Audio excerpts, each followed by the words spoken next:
সবাইকে আমার কথা দেবস্থানে প্রণাম নমস্কার ভালোবাসা এবং রাজনীতি জয়।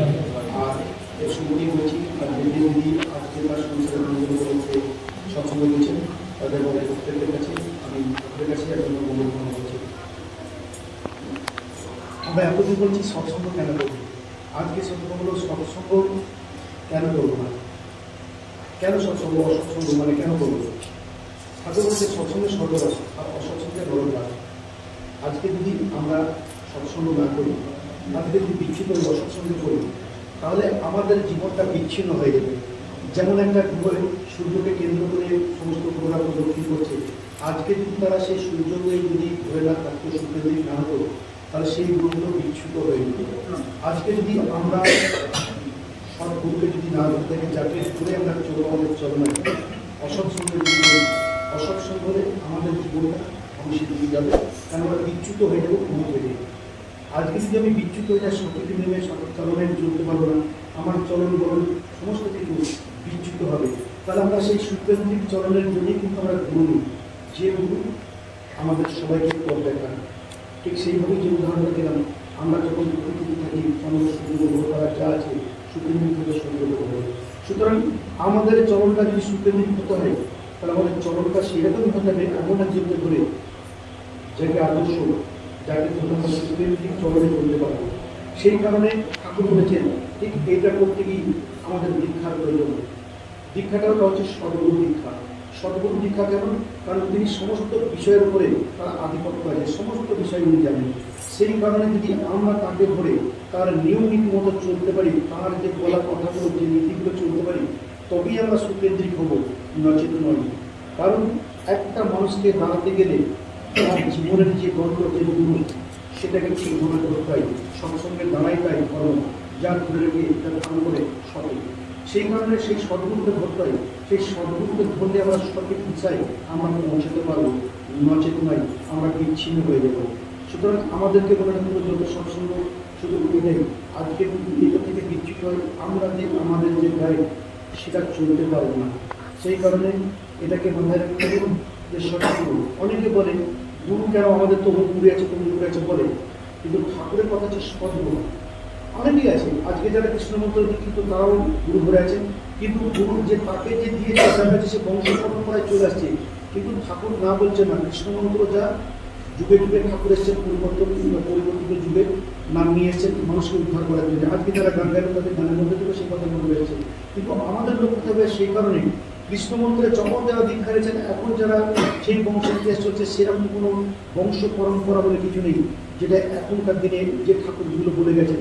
আমার ঠাকুর একটা সময় লিখেছিলেন, ওনার গানের মধ্যে ভাষার মধ্যে প্রার্থনার মধ্যে দেখবেন কৃষ্ণের নাম আছে, জয় রাধে রাধে কৃষ্ণ কৃষ্ণ গোবিন্দ গোবিন্দ বলে। উনি কিন্তু কোনো বলুন যেই কৃষ্ণ সেই কালী আমরা যা বলি। সুতরাং যেই শ্রীকৃষ্ণ সেই কৃষ্ণ সেই ঠাকুর, এই পরম্পরা। সুতরাং আমরা যাকে ধরবো আমাদের সদ্গুরুকে ধরে আমরা এগিয়ে যাবো এবং সেই গুরু নির্দিষ্ট পদ্ধতিকে আমরা মানব। যেমন এখানে একটা ভাষা লেখা আছে, ভাই বলছিলেন মাছ মাংস খাস না, পেঁয়াজ রসুন মাদক ছাড়া। কেন বলেছেন? কারণ স্বাস্থ্যবিধিটাকে উনি বলেছেন এইভাবে, যদি আমরা এইগুলোকে পালন করি, শরীরকে যদি শরীরটাকে যদি ভালো না রাখি মন ভালো রাখবো না, মনকে ভালো না রাখলে আমরা ঠাকুরের প্রতি একনিষ্ঠ হতে পারবো না। আর মাছ মাংস যদি আমরা ছাড়ি, মাছ মাংস যেগুলো শরীরে উত্তেজনা সৃষ্টি করে, মনকে ডাইভার্ট করে, রাগ কাম ক্রোধ লোভ মাৎসর্য সব বাড়াই ওইটা থেকে। সেই জন্য ঠাকুর বলেছেন তুমি যদি একনিষ্ঠ হতে চাও, তোমার মনটাকে যদি শান্ত রাখতে চাও, শরীরটাকে শুদ্ধ রাখতে চাও, তাহলে এইগুলো ছাড়া। এর বিধানটা এইটাই, এমন নয় যে উনি তোমার খাওয়ার পছন্দটাকে বারণ করছেন। কারণ এইটা করলে যেটা তোমার শরীরের সার্বিক উন্নতি যেমন হবে, শরীর নামক যে মন্দিরটা সেটা সুস্থ থাকবে, শরীরটা সুস্থ থাকলে মনটা স্থির থাকলে তুমি সঠিক চলায় চলতে পারবে, কাম ক্রোধ লোভগুলো সংযত থাকবে। সুতরাং এইটাকে মাথায় রাখতে হবে। কারণ ধর্ম যা ধর্ম ধরে রাখে সত্যি, ধর্মের সঙ্গে কর্মের যোগে কর্মের সঙ্গে ধর্ম, নাহলে সে ধর্ম হয় না। সুতরাং এই যে ভাবধারাগুলো অনেক আগেই উনি দিয়ে গেছেন, যাতে করে কিনা মানুষকে বাঁচাতে গেলে, একটা সুনির্দিষ্ট গতিকে চালাতে গেলে, সমাজকে করতে গেলে এমন একজন মানুষের করে দেবে যার মধ্যে সারা গুণগুলো থাকবে। আজকে যদি আমার পরিবারে আমি ভালো হয়, করবো আমার পরিবার অন্য সদস্যরা ভালো হবে। আমার পরিবার যদি বলে, আমার পাশাপাশি পরিবেশ দেখে একটা দৃষ্টান্ত করতে পারবে যেটা একটা সৎসঙ্গী পরিবার। আমাদের আইডেন্টিটি, আমাদের এই সাদা পোশাকটা ভিতরে কি আছে যাই না, আমি ধরে নেবো তারা ভালো। আজকে 1000টা লোকের মধ্যে যদি এরকম জামা কাপড় পরে থাকে, আপনি বুঝতে পারবেন, এক কথায় চোখ বুঝে বলে দিন জয় গুরু। দেখবে সে সারা দেবে জয়গুরু। এটা আমাদের আইডেন্টিটি।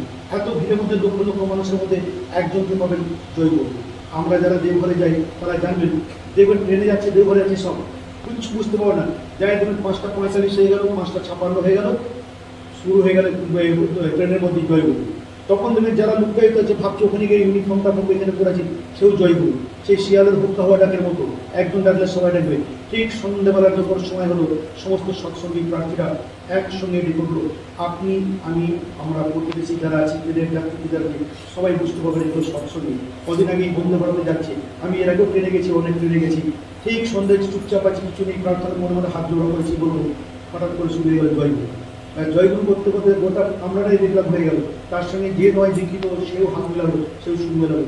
এর মধ্যে শিল্পী বেরিয়ে তো গাড়ির মানে শিল্পী চলছে। এই সৎসঙ্গীদের গুণ হচ্ছে এইটা। আর যেখানে অসৎসঙ্গী থাকবে সে দেখবেন সরে যাবে, সে থাকতে পারবে না। সুতরাং সৎসঙ্গীদের আইডেন্টিটিটাকে এমনই হবে। ঠাকুর বলছেন, আমরা অনেকেই প্রশ্ন করি দীক্ষাটা এখনই নিতে হবে, দীক্ষাটা আর দুদিন পরে নিতে হয় না, এই এখন হয়েছে, অবস্থা ভালো হয়েছে, অনেকদিন কষ্ট গেছে, এখন একটু ভালো বন্ধ খাবো, সংসারে মাছ মাংস খাবো, কখনোই নয়। ঠাকুর বলছে যা নেবে সেটা এখন দেখি। আমাদের আয়ু সংক্ষিপ্ত একটা নির্দিষ্ট টাইমের মধ্যে আমাদের জীবনধারা আছে। তোমার এই এত বছর, আমরা এটা পূর্বজন্মের মানে কৃতফল, যাকে আমি মানুষ জন্ম পেয়েছি, আমাদের একটা আয়ু বেঁধে আছে তোমার উপর। এবার এইটাকে বসে বেঁধে যদি ঠাকুরের নাম করে কিছুটা পূর্ণ অর্জন করতে পারি, তার এক্সটেনশন হবে, অর্থাৎ জীবনের বৃদ্ধিটা হয়তো বাড়তে পারে। তার জন্য ঠাকুরের সেই চলনায় সেইগুলোকে চলতে হবে। আজকে যদি সেগুলো না করি আমরা কিন্তু করতে পারবো না। তো অনেকে বলে আজকে আমি দীক্ষা নেবো কেন, আর দুদিন চাল। ঠাকুর বলছে না, আজকে তুমি আছো, কালকে কি হবে জানি না, শুরু করলে এখন থেকেই করতে হবে। তুমি এখন থেকেই দেখো করো, আজকে থেকে। তাহলে কি তোমার যে কটা দিন তুমি পাবে, তোমার জীবনে যে কটা দিন তুমি পাবে, সেই কটা দিন তুমি ঠাকুরের নাম করতে পারবে, ঠাকুরের সঙ্গে যুক্ত হয়ে যাবে। ঠাকুরের সঙ্গে যুক্ত না তুমি পারবে।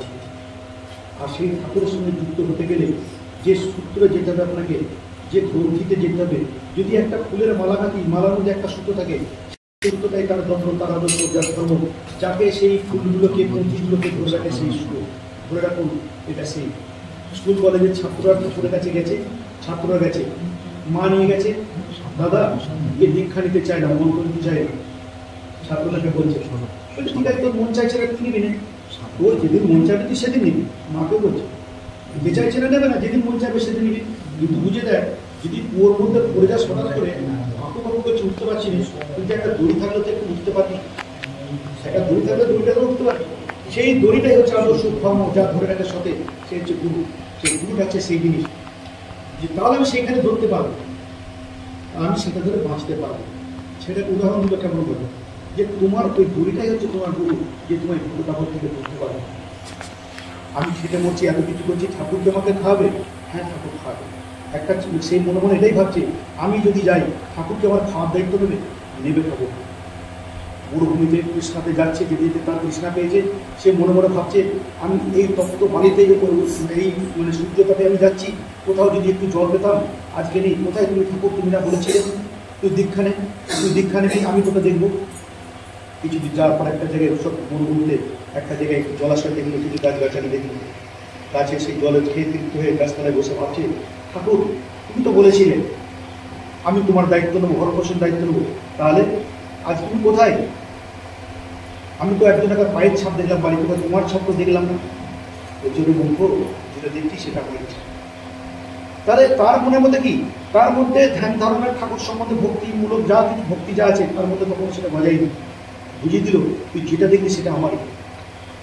সুতরাং সেই আদর্শকে ধরে রেখে যদি আমরা চলতে পারি, তাকে আমরা ঠিক পাবো। শুধু অজপা নাম করে দিতে হবে। অজপা নাম যদি করে যাই আমরা, তার দর্শন দেবে। আমরা প্রাথমিক করি না, অজপা নামে বড় নেশা, নেশার মতো করতে চলতে ফিরতে সমস্ত সময়, সবসময় উঠছি তার নাম, খেলছি তার নাম, ঘুমোতে যাচ্ছি তার নাম, বাইরে উঠছি তার নাম, প্রতি মুহূর্তে তার নাম করবো। আমি আজকে যখন বাড়ি থেকে বেরোচ্ছি, আপনার বেরোচ্ছেন, নাম করে বেরোবেন, ঠাকুর আমি যাচ্ছি। ঠাকুরের দায়িত্বের হলো আমার সন্তান, আমার শিষ্য যাচ্ছে, তার দায়িত্ব রাখা। আমি যখন যাচ্ছি আমার মনে এটাই হবে আমি যেন ঠাকুরকে মাথায় নিয়ে করে বেড়াচ্ছি, আপনার বিপদ থেকে রক্ষা পাবেন। ঠাকুরের জন্য অজপা নাম, অজপা নাম করলে মানুষ যে পেতে পারে একটা, আপনারা সবাই জানেন, সেটা বলে দিন। দস্যু রত্নাকর, দস্যু রত্নাকর যখন বাল্মীকি ইয়েকে মারতে গিয়েছিল ডাকাতি করতে, যে সময়টায় যখন বলো তুই আমাকে মারছিস, তুই যে সব কাজ করছিস, তোর পাপের ভাগ বুড়ি বাইনে বলে সবাই নেবে, বলো না, তোর পাপের ভাগ কেউ নেবে না। জিজ্ঞাসা করাই যখন বাড়িতে গেল যে আমি যখন চুরি চামারি করে আমি যে রোজগার করি তোমাকে খাওয়াই, এর পাপের ভাগ তোমরা নেবে। স্ত্রী বলল, আমি তুমি কি করে খাচ্ছ তোমার জানার কথা না, আমি তোমার স্ত্রী, তুমি আমার খাচ্ছে ঢুকে জানি, তোমার পাপের ভাগ আমি নেবো না। ছেলেমেয়েরা একই কথা বলেছিল। তখন উঠেছে যখন সেই সাথে বলেছিল, তখন বললো কি, তখন মন চমক উঠে গেল, তখন থেকে তপস্যা করতে বসলো। সেই অজপা নাম একভাবে রাম রাম মরা মরা, রাম তো বেরিয়ে উঠতে মরা মরা করতে করতে এমন তপস্যা শুরু করলো, গোটা দেহটা ওই ভিতরে ঢেকে গেল। শেষ পর্যন্ত সেই সাথে যখন ওখান থেকে ফিরছে, তখন দেখলো সেই ওখান থেকে একটা টিভির ভিতর থেকে রাম নাম মন্ত্র হচ্ছে, মরা মরা থেকে রাম নাম এসছে, অজপা নাম এসে কিন্তু ডুবে যাচ্ছে।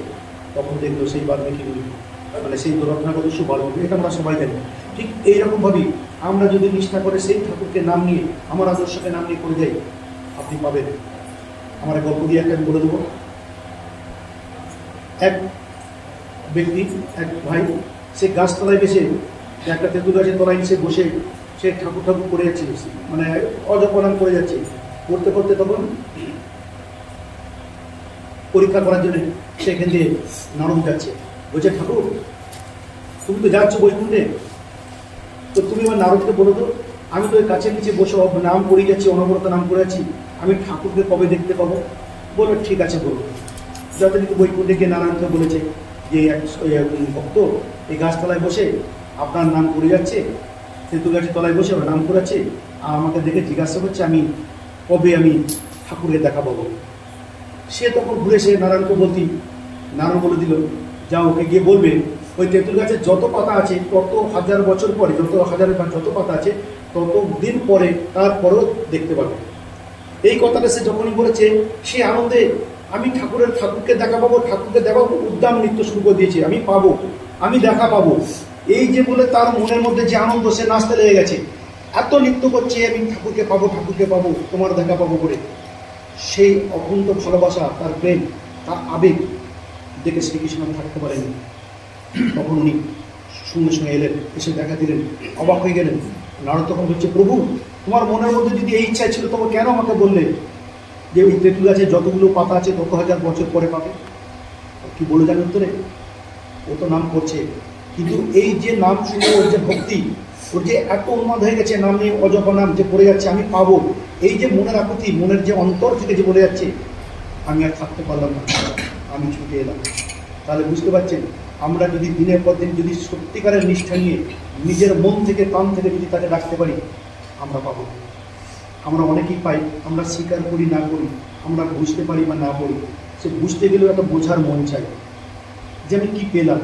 আমরা যখন কোনো বিপদে পড়ে যাই তখন আমরা আক্ষেপ করি, বলি আমরা এত ঠাকুর নিয়ে করছি, ঠাকুর সকালে শুনে তোমার নাম করছি, না খেয়ে তোমার জল দিচ্ছি, প্রসাদ দিচ্ছি, তা আমার এরকম হলো, তাহলে আমার ঠাকুর নিয়ে গেলাম, ঠাকুর তুমি কী করলে? সত্যি করে বলুন, আমাদের মধ্যে অনেকেই আমরা বলি, তাহলে আমার ঠাকুর নিয়ে কী হলো? পাশে বাড়ির লোকজন সে কোনো সাথে বলবে, কী রে তোর ঠাকুর কী করলো? বলবি, কারণ সে এই ঠাকুরের দিককে তাহলে বিশ্বাস করে না। কিন্তু আপনার মনকে একবার প্রশ্ন করে দেখেছেন, আমি যা পেলাম অল্পে পেলাম, আমার তো হতে পারত আরও বেশি বড় বিপদ, আমার আরও বেশি বড় বিপদ হতে পারতো, কিন্তু সেই জায়গাতে আমি ভালো আছেন, তো বেঁচে আছে। ঠাকুর বলছেন, তুমি যখন ঠাকুর ধরেছ তাকে আঁকড়ে ধরো, তোমার যত বিপদ আপদ যত বেশি আসবে তত করে আঁকড়ে ধরো, তোমার শেষ সম্বলটুকু দাও, বিপদে থাকো। ঠিক এইরকমই কৃষ্ণ বলেছিল ঠাকুরকে, ঠাকুর যদি কেউ কোনো ভক্ত যদি জেলে থাকে তাহলে সে কী করবে? তো খাবারের গ্লাসটা দেবে, আর যদি না থাকে কী দেবে?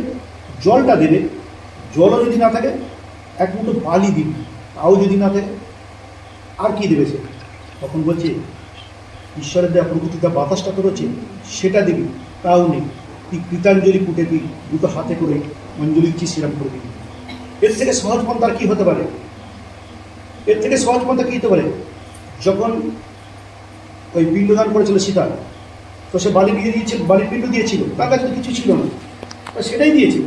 তোমার ভক্তি দেখে, তোমার ভক্তিটা কি, তোমার ভক্তিটা যদি ঠিক থাকে, ঠাকুর ভক্তিটুকু দেখে। ওই ডালা সাজিয়ে পুজো দিতে যাও, অনেক কথা আছে দেবে, কীর্তনের শুনে সব ধরনের, খুব স্বাভাবিক যে আমি ডালাতে কত বড় ডালা নিয়ে যাচ্ছি, কত মিষ্টান দিয়েছি, সেটা বড় কথা নয়, বড় কথা হচ্ছে আমার ভক্তিটা কতটা। একজন গরিব মানুষ হয়তো থালা সাজিয়ে ডালা সাজিয়ে নিয়ে যেতে পারেনি, 16 আনা পয়সা দিয়ে ঠাকুরকে ভক্তি করছে, গলায় কাপড় দিয়ে ঠাকুরকে প্রণাম করছে ভক্তি করে, সেটাই তার কাছে অনেক। আমি বড় ডালা নিয়ে যাই আর অমুক জায়গায় মিষ্টি নিয়ে যাই, নিয়ে যাই, বড় কথা ঠাকুর দেখে ভক্তি করি, সে কতটা আমাকে আন্তরিকভাবে পেতে বসেছে এইটাই। আর আমি যদি সত্যিকারে থাকি আমি পাবো। ঠাকুর বারবার বলেছে নিষ্ঠা সহকারে তুমি যদি আমাকে লেগে থাকো তুমি পাবে। আর নিবেদনটা তোমার যেন সেই আকাঙ্ক্ষাটা এরকম না হয় তোমার ইচ্ছা করো, তোমার ভক্তি থাকবে ঠাকুরের উপরে, ঠাকুর দেবে তোমাকে। এক বাবা তার ছেলেকে নিয়ে গেছে, ছেলে প্রচণ্ড অসুখ, মরে যাবে, ডাক্তার আশা ছেড়ে দিয়েছে, ঠাকুর বলে নিবেদন করতে নিয়ে গেছে আচার্যদের কাছে। বলছে আমি কি করবো, আমি তো ডাক্তার নেই, আমার ছেলে মরে যাবে দাদা। শুনে তার বাবা একটু হার্ট হয়েছে, আমি ঠাকুরের কাছে গেলাম, আমাকে এরকম কথা বললো। বলে আপনার যদি এটা ইচ্ছা যান সামনে ঠাকুর রয়েছে, ওখানে গিয়ে ঠাকুরের কাছে বসে ছেলের মৃত্যু কামনা করেন। চৌধুরী গেছে, আমি এলাম ঠাকুরের কাছে, মনে বলছে ঠাকুরের কাছে বলতে ঠাকুর একটু বলবে ভালো হয়ে যাবে এই করবে। আমাকে বলছি কিনা ঠাকুর ঘরে বসে তুমি ঠাকুরের ছেলের মৃত্যু কামনা করো। যান আপনি যান ঠাকুরের কাছে গিয়ে বলুন ঠাকুর আমার ছেলেকে মারলে যদি তোমার ভালো লাগে, তোমার খুশি হয়, তুমি তাই করো ঠাকুর, আমার ছেলেকে মারো। তুমি যে বলো, তাকে জোর করেছে। সেই তখন বাধ্য হয়ে ভালো লাগুক না লাগুক তখন উনি গেছেন। তারপরে সেই ছেলে সুস্থ হয়ে বাড়ি এসেছে। তার মানে কি, আমরা একটা কথা বলি না, আমি জানি না আমার কিসে মঙ্গল হবে, তোমার ইচ্ছাই মঙ্গল। আমি জানি না আমার কিসে মঙ্গল হবে, তোমার ইচ্ছাই মঙ্গল। তো তোমার ইচ্ছাই মঙ্গল, সেইখানে আমি তার ইচ্ছাকে, উনি যদি মারবেন মনে করেন আমি কেঁদেও পারবো না, বলেও পারবো না। তা তোমার যদি আমার ছেলেকে মেরে দিলে তাহলে তুমি মেরে দাও, আমি তোমার বুঝলাম সম্পূর্ণ সারেন্ডার। আমি দুহাত তুলে দিলাম ঠাকুর তোমার ইচ্ছাই মঙ্গল, তুমি যা পারো করো। যেমন ওই বস্ত্রহরণের সময় দ্রৌপদী বস্ত্রহরণের সময় করেছিল, কাপড় খুলে দিচ্ছে ওদিকে দুঃশাসন, তখন সবাই হাসছে, মুনি ঋষিরা লজ্জায় চোখ নিচু করে আছে। যখন কাপড় খুলতে আছে, যখন শেষ পাচ্ছে না, এক হাতে ডাকছে, এক হাতে খুঁটি ধরে আছে, কাপড়ের শেষ ফুটটা যদি লজ্জাটা নিবারণ করতে পারে, যখন একত্রিত করো না, তখন ঠাকুর তোমার যদি ইচ্ছা, হে শ্রীকৃষ্ণ, হে মধুসূদন, আমি দুহাত ছেড়ে দিলাম, তোমার যদি আমাকে রাজসভায় বিবস্ত্র করলে তোমার যদি ভালো হয় তুমি করো। দুহাত ছেড়ে দিল, সারেন্ডার করলো। তখন শ্রীকৃষ্ণ তার বস্ত্র সাপ্লাই দিতে লাগবে, তাকে বিবস্ত্র করতে পারে। এই হচ্ছে সারেন্ডার। তোমাকে সারেন্ডার করতে হবে পুরোপুরি। তুমি যদি সেই সারেন্ডারটা করতে পারো ঠাকুরের কাছে হবে। সেই দাদা সেইখান থেকে তার ছেলেকে কথা বলে নিয়ে বাড়ি এসেছে। ঠাকুরের ইচ্ছা কি ঠাকুরই জানেন, শুধু তাকে মানে অচলা ভক্তি আমাদের নিষ্ঠা, সেইটাই ঠাকুর বারবার বলছেন, সেটা তুমি দেখে যাবো, তাহলে সর্বদিক থেকে হবে। ঠাকুর আর একটা কী বলেছেন, মানে বিভিন্ন মানুষকে তো এভাবেই পরীক্ষা করে, আমাদের সমাজকে মানুষকে ভালো বুদ্ধি সদ্বুদ্ধি দিয়ে যাতে কিনা একটা সুন্দর সমাজ করতে পারি, আমার পরিবারকে ঠিক করতে পারি, সেই জন্য উনি বলেছেন। ঠাকুর আর একটা যেটা বলেছেন, অহংকার দেয়, ইগো একদম রাখবে না। তুমি একজন সৎসঙ্গী, তুমি ঠাকুর ধরে আছো, তোমার সৎসঙ্গকে ধরে তুমি চলবে। আর সেই ইগোটাকে মানে প্রশমিত করতে হয়। সে যাই বলুক, তোমার সামনে আপনি আছেন, আপনি মায়ের সদৃশ, আপনাকে সম্মান করবো মা বলে। বোনেরা আছে, বোনদেরকে সবাইকে সম্মান করবো, তাদেরকে কোনদিন ছোট করতে নেই। আমি আমার কাজটা করবো, শুধু আমার গুরুজন নয়, পরিচিত নয়, যে কেউ গুরুজন থাকবে, দেখবেন এক দুদিন করতে করতে প্রতি নমস্কার আপনার কাছে আসবে। সেটা হচ্ছে আমার ইগো সাবলিমেশন, যেটা ঠাকুর বলেছেন। তাহলে প্রশমিত করুন এইগুলোকে। সুতরাং একটা আমাদেরকে মিলিয়ে দেখবেন।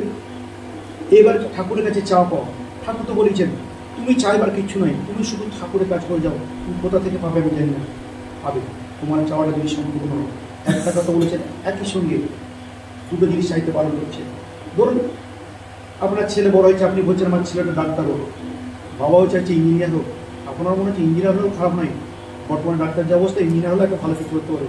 ছেলে আপনাদের আদর্শে উদ্বুদ্ধ হয়ে সে তখন চাইতে লাগলো দুটি, ডাক্তার হোক ইঞ্জিনিয়ার হোক, দুটো উপায় পাইতে পারে। তোমার এই জিনিসটাকে যদি তুমি একই সঙ্গে দুটো চাও, হতে পারে দুটোই নষ্ট হবে, তাহলে একটাও যাবে। একটাও যদি জলে ডুবে যায়, তাকে আর কোনো খুঁজে পাওয়া যাবে না। সেই জন্য বলছে তুমি যদি ঠিক চাও, যে কোনো একটাকে ধরে চলো, তোমার একেরই যদি মঙ্গল হয়, তুমি করতে পারো। কখন এটাকে কমপ্লিট করো, করে তুমি পরেরটাকে চাও, হতে পারে। দুটোকে একসঙ্গে করতে থাকবে না। আর তোমার ওর যে দেহ শুদ্ধি, যা সংস্কৃতি, যখন তুমি একটা ভাবে দ্বিতীয়টা যখন পাবে, তোমার মনের আনন্দ, শরীর স্বাস্থ্য ঠিক থাকবে, তখন তোমার মনের যে উজ্জ্বলতা এমনি বাড়বে। সুতরাং দুজনকে চাইতে লাগবে না, এটাকেও বলছে ঠাকুর। সুতরাং এইভাবে আমরা আমাদের দিকগুলোকে এগিয়ে নিয়ে যাবো। আর সমাজে আজকে আমাদের পরিবারকে ভালো করতে, সুসন্তানের জন্ম দিতে, যেটা সবচেয়ে গুরুত্বপূর্ণ মায়েদেরকে নারী নীতিতে প্রথমেই বলেছে, মেয়ে আমার বলেছে, কি বলেছে, তোমার চলন, তোমার চলা, তোমার বলা। এই যে কথাগুলো বলেছে, যে তোমার মধ্যে এমন একটা ভাবের সৃষ্টি করবে যেন পুরুষ সমাজ মানে গদগদ কণ্ঠে মাথা নিচু করে মা আমার মেয়ে আমার বলে তাকে মানবে। একটা মেয়ে একটা পুরুষের চোখে অনেক রকম হতে পারে। আমি খারাপটা দিয়ে শুরু করছি, যেটা সবচেয়ে খারাপ সেটা হচ্ছে কামনার চোখে দেখতে পারে, কিন্তু তোমার আচরণ, তোমার ব্যবহার, তোমার পোশাক পরিচ্ছদ এমন হবে, তার আচরণটা এমন হবে পুরুষ সমাজের কাছে যে তাকে সত্যিই কখনো সব ভুলে গিয়ে তাকে মা বলেই মনে হবে, মা আমার মেয়ে আমার বলেই হবে, তাকে সম্মান করবে। এটা নারী জাতির কাছে সবচেয়ে বড় পাওনা। আর সেই পাওনাটাই সেই নারীকে কোথায় নিয়ে যাবে? কারণ হচ্ছে তার দ্বারা তিনি যদি ঠিক থাকেন, তার প্রশ্ন তিনি তার স্বামীকে উদ্বুদ্ধ করবেন। সেই স্বামী উদ্বুদ্ধ হলে তাদের সংসারের সন্তান সন্ততি যা আসবে সেটা আগামী দিনের একটা সম্পদ, যারা সেই উপরিষ্টভাবে সঠিক চালনায় চলতে পারবে। সুতরাং এই জায়গাটা মায়েদের মেয়েদের বলতে পিতায় অনুরক্তি থাকতে হবে। একটা মেয়ে যখন আস্তে শৈশব কৈশোর যৌবন বার্ধক্য, যখন শৈশব কৈশোর থেকে আসবে, কৈশোর যৌবনে যখন পৌঁছাবে, তার একমাত্র বন্ধু যদি হয় তার বাবা। পিতাই ভক্তি, মায়ের টান, সেই ছেলে হয় সাম্যপ্রাণ। এটা বলেছে কেন বলেছে? আজকে একটা মেয়ে তার মায়ের কাছে তার গোপন কথাগুলো বলতে পারে, কিন্তু বন্ধুত্ব হবে তার বাবার সঙ্গে। কিন্তু তার বাবার সঙ্গে বন্ধুত্ব করে সবচেয়ে ভালো বন্ধু হতে পারে তার বাবা।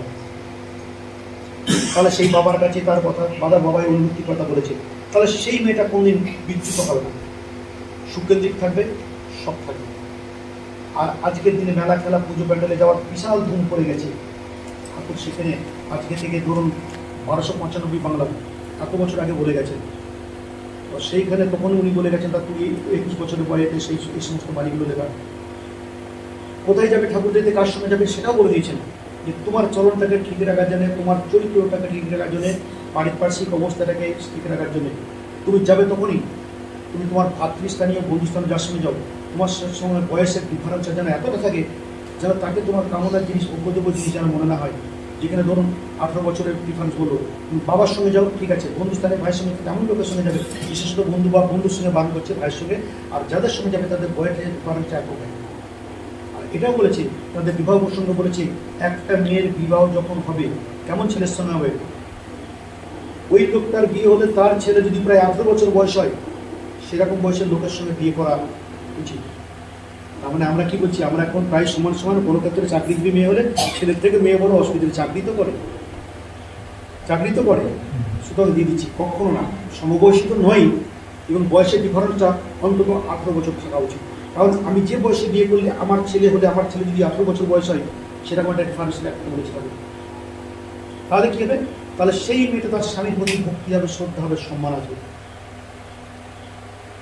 কারণ স্বামীদেরকে বলেছে, ঠাকুরের নীতিতে পড়বেন অন্য সমস্ত জায়গাতে আছে, স্ত্রীর উচিত আছে প্রতিদিন সকালবেলা উঠে তার স্বামীকে প্রণাম করে, পায়ে প্রণাম করে তবে বেরোবেন। এখন কে কটা করে জানি না, সবাই বলতে তুমি যাই হোক, এটা কিন্তু ঠাকুর অনেক আগেই বলে গেছে। এটা অন্য কিছু ছোট হওয়ার কিচ্ছু নেই। ততদিন পুরুষকে বলে গেছে স্ত্রীকে ভালোবাসবেন, চরম ভালোবাসবেন তিনি। স্ত্রীর প্রতি যত রাগী হোক, স্ত্রীকে বলবে না, বলে এটা একটা অস্ত্র বেদান ঠাকুরের কথা, এটা সত্যি কথা, ঠাকুরে বলে কথা। স্ত্রী যত কিছু করুক, একেবারে বেছুট না হলে স্ত্রীকে কিন্তু কোনো বকাঝকা করতে নেই, কিছু বলতে নেই, মেনে নিতে হয়, ঠান্ডা রাখতে হয়।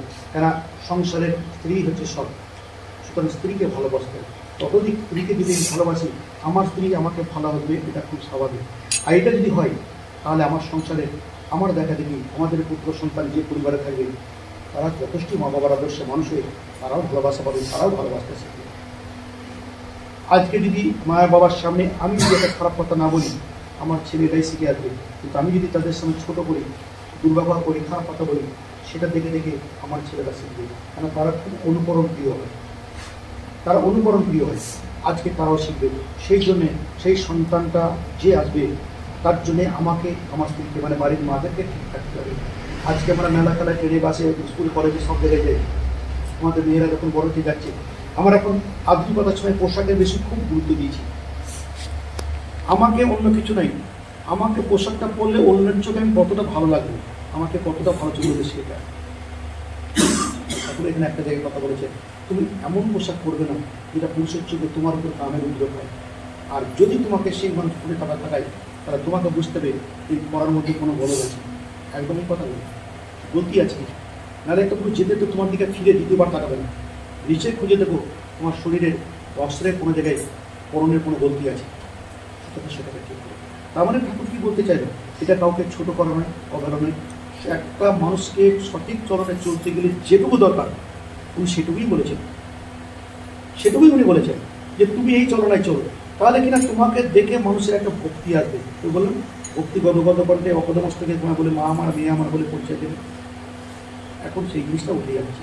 সুতরাং একটা সমাজকে তৈরি করতে গেলে ঠিক এইভাবেই আমাদের তৈরি করতে হবে। ঠাকুর আমাদের চলনে আর একটা কথা বলেছেন, আমরা যারা বড় হচ্ছি, আপনিও বড় হচ্ছেন, আমরা বড় হচ্ছি, আমাদের ছেলেরা বড় হচ্ছে। আমরা যখন স্কুলে কলেজে পড়েছি, ইউনিভার্সিটিতে পড়েছি, আমরা একে অপরকে খুব বন্ধুত্ব করে ভেবেছি। এবার যখন একটা নির্দিষ্ট সময়ের পরে যখন আমাদেরকে বিশেষ করে মাধ্যমিকের পরে কে সায়েন্স কে কমার্স কে আর্টস এইসব করে চলে যাচ্ছি, আমরা বিচ্যুত হয়েছি, একে অপরের সঙ্গে দেখা হয়নি।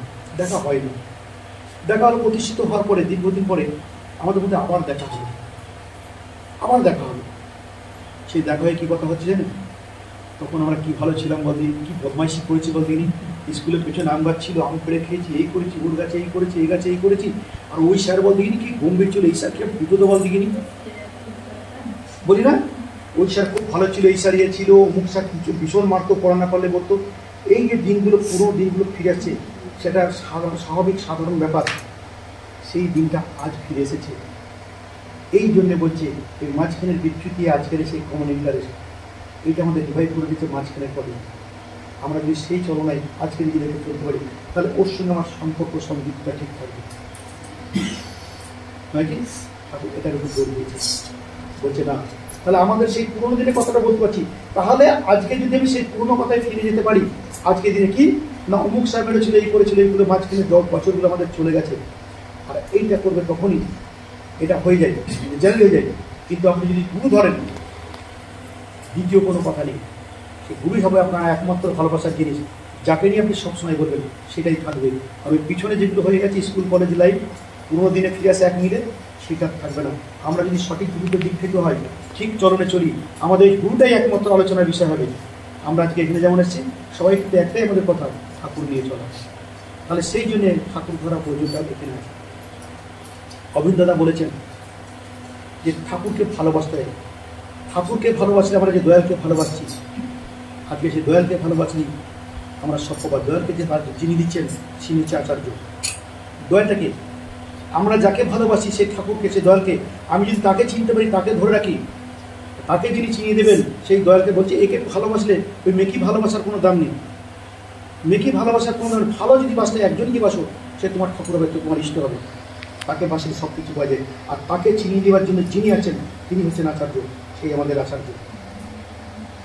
আজকে আমাদের আচার্যকে ধরে, ঠাকুরকে ধরে আচার্যকে পাওয়া আচার্য।